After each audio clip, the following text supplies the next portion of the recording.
Hey guys, I want to share with you today a little video that I did. I revisited this Newark Slough Swing Bridge.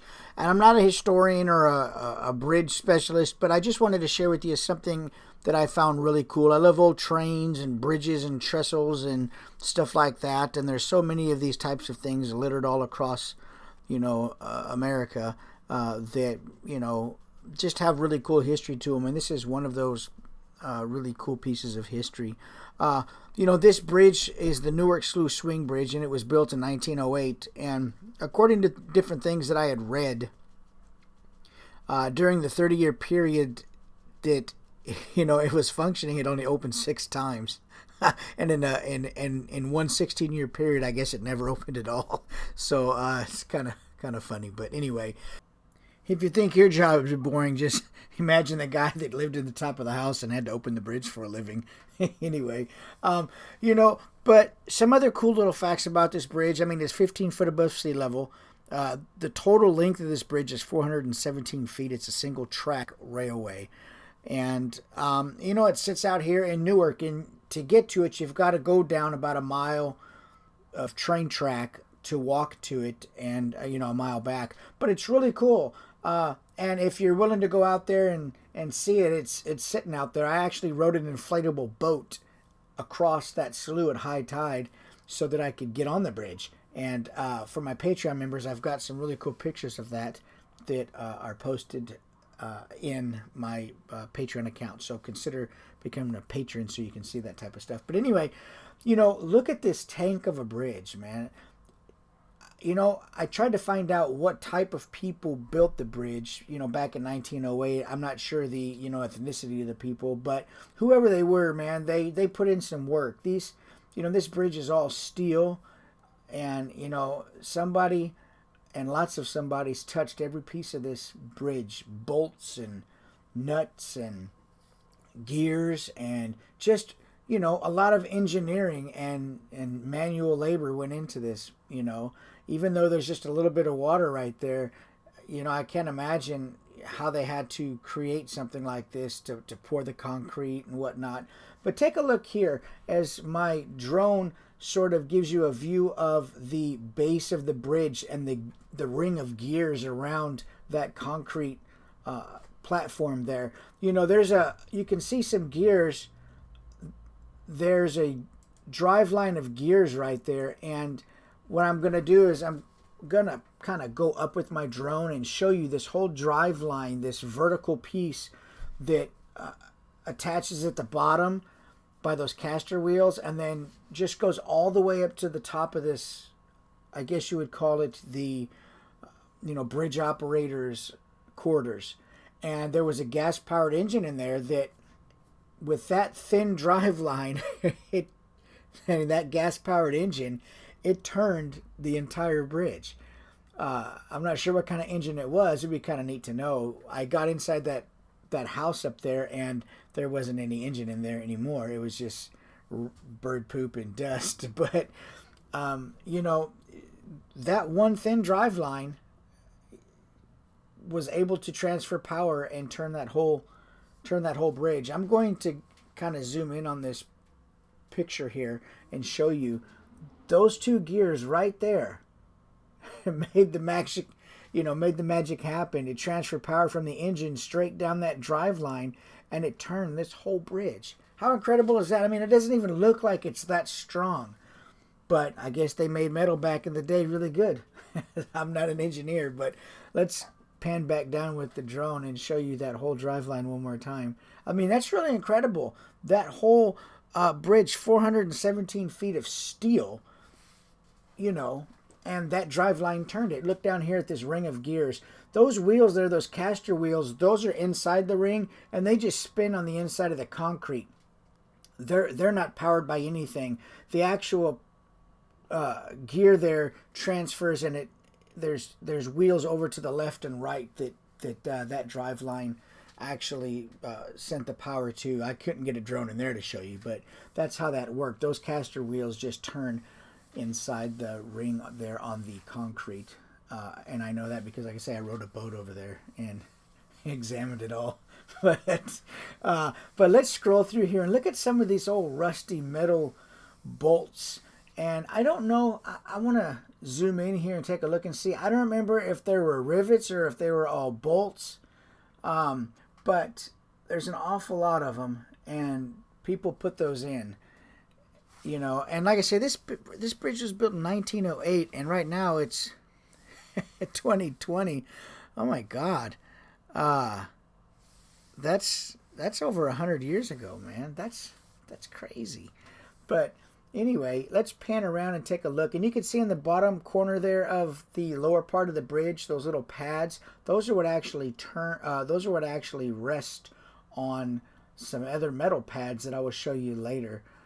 But let's pan around here, and I want to show you some of this graffiti that people put in there. And when I got on this bridge, there was actually some dated graffiti that was pretty cool to read from like the 70s and stuff like that. It was kind of neat to check it all out. But I'm going to zoom in here and show you some of this graffiti that you can see there, carved in there with knives or whatever. Imagine the kids back in the day walking out to the train bridge and chilling for the night, drinking some old Coors from a can or whatever whatever they did back then. I don't know.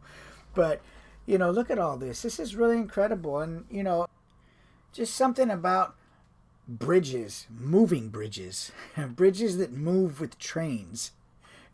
You've got to be impressed by that. Let's pan up here and take a look at this operator's quarters, and I'm going to take the drone and kind of, in my best way possible, sort of orbit the quarters so that you can kind of see what this looks like. And it's kind of, I do it as smoothly as I can, but look at the view also. Not only this guy's quarters that they stayed in, but the view that they had from up here. There's all these salt, I don't know if they made salt back then in the day, but there's these little salt ponds out here, and then there's all this marsh and wetlands with the birds. It's just really, and you can look all the way back where those train tracks go. That goes all the way back into Newark, and then north and south 880 right over there. It's just really a pretty incredible view, and you can see how far we had to walk out to get to the bridge itself. And we had to carry a boat all the way out those train tracks, an inflatable boat, but it was heavy, man. It was a pain, but it was worth it. So we're going to orbit around the quarters here, and you can see there's a rack up on top. Maybe at one time there was some type of cooler up there or something to keep the guy cool. There's ladders, and there's just regular wood and metal construction of the quarters up there. But think about that. Somebody built the bridge, and then they built that little house on top. And that's just really cool stuff, man. And to be able to touch it and use your imagination and kind of go back and think of what it must have been like, especially if in 30 years they only opened the bridge 6 times, that guy must have been bored. But you could see the tracks behind also. Now those go all the way out. I guess at one point they connected to what's called the Dumbarton Cutoff, which is another swing bridge out there near the Dumbarton Bridge, and that section of water there that I guess this connected to, those tracks connected to that. But let's take a look at the rest of this wood over here. This wood, it's burnt now, and before, on my first trip out here, that wood was all intact and good, and there was tracks going across it. This structure here that has the cross member there with the 2 concrete posts in it, and what that was, when the bridge swung around to close for the train to cross, the ends of the bridge would land directly on those columns that had these metal pads that you can see there, and the bridge would come to rest on those. But all this wood is burnt now, and I'm not sure who burnt it, if it was the state or maybe vandalism or something like that, but it's burnt now. And you can see that as I go back with the drone, that there's quite a bit of wood there, and it's kind of amazing because that ground out there, it just doesn't look like it would support anything. There's a lot of mud, and it's really soft, and You know, it's just, I'm not sure what they had to do to create, you know, a landscape that would hold a train. It's pretty impressive because, like I say, that it all looks really soft out there. But and I don't know how deep those posts go into the ground. Pretty strong. I mean, if they hadn't been burnt, you know, they'd still be standing probably there another 100 years, man. I mean, they're that, well, they got the creosote and everything on them too, and they're pretty well, you know, treated, I guess. But you know, they weren't gonna go anywhere for another 100 years. I don't know if they'd hold train, but but let's fly back out here, and I want to show you those pads I was talking about. It's pretty neat because I've seen other swing bridges where the swing bridge raises up and then it has pins on the end of each end of the bridge that lock into pockets on pads like these. But this one here didn't seem to have that. It just seemed to have pads that the bridge would spin around to, and then that little notch right there, I guess that would drop down into the bridge itself would drop down into that, and then it would come to rest on those pads. I'm going to show you a picture here in a second. See, here's the metal pads, and I guess the bridge would just swing around and it would come to rest on those pads, and then there was that notch in there that it would line up. See that notch? It would kind of line up with that and come to rest on those metal pads. There's no pockets or pins that seem to lock in place on this one. I couldn't find any, and maybe it didn't have that. I don't know.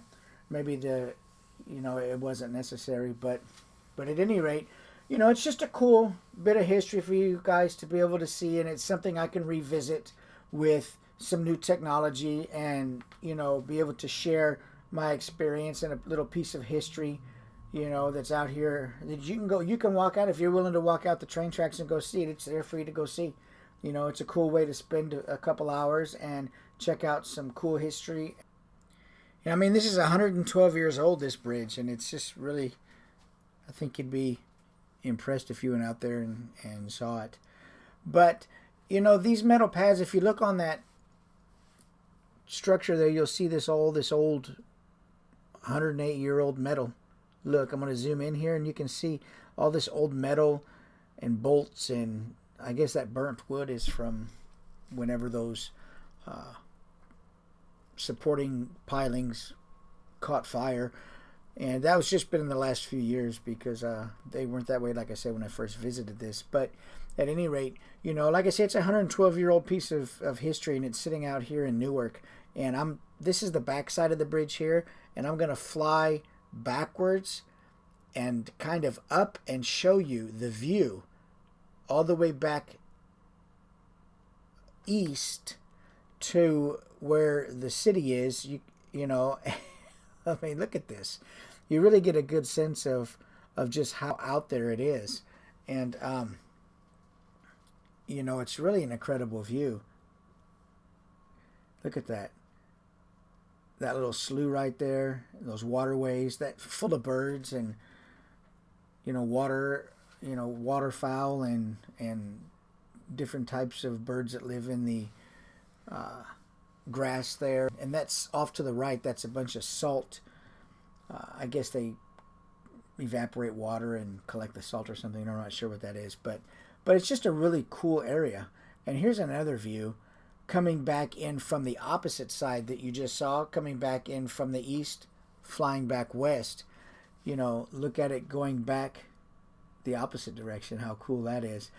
You know, and there's the Dumbarton Bridge way in the back there. And you can also kind of get a glimpse of the Dumbarton Cutoff trestle way back there also. You can see that little black structure out there in the back. That's the Dumbarton Cutoff, the other swing bridge. And there's a Dumbarton Bridge over there to the right. But what a cool view. You know, I hope you guys really enjoy this, and it was something that you had a good time watching. I know I had a fun time visiting it out there, man. It was just a really cool time. And like I say, you know, I visited one time with just a camera, and then, you know, it's a whole different feel and a whole different way to explore when you have a drone. And look at all these tracks I got to walk back now. But it was a good time, a good morning, and I'm able to share it with you folks. I appreciate you watching. Like I say, I hope it was worth your time. And if you live nearby here, man, follow those train tracks out and go see the bridge yourself. You know, you won't be disappointed. But if you can't do that, then watch my video. I'll also have, the free video on YouTube with a little bit of history and stuff in the description. But for my patrons, I'll have lots of different still images that you'll be able to download and use for yourself, or, some extra footage that you'll get to see of this little excursion of mine, But if you're not a patron, consider doing that. It helps me continue to take these types of trips and bring you guys cool content and footage. Just check out Insightful Imagery on Patreon. Continue to support my channel on YouTube, and like and subscribe and share my videos and different content that I have with people you might think would be interested in this type of stuff. I know I have a good time creating it. And, it's a really fun outlet and a way for me to stay engaged in art and photography and talk with people. And, it's a really good thing to do. And I have fun doing it, and I have fun sharing. So you guys take care. Like and subscribe, insightfulimagery.com.